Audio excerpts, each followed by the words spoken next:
Katos Päive, no mitäpä laitetaan?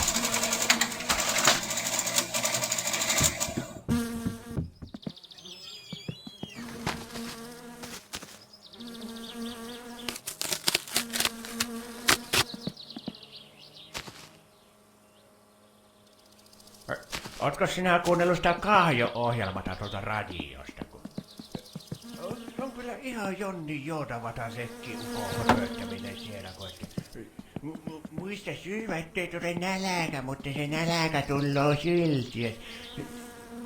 Kuka Tuomassakin nyt kehtoo kuunnella?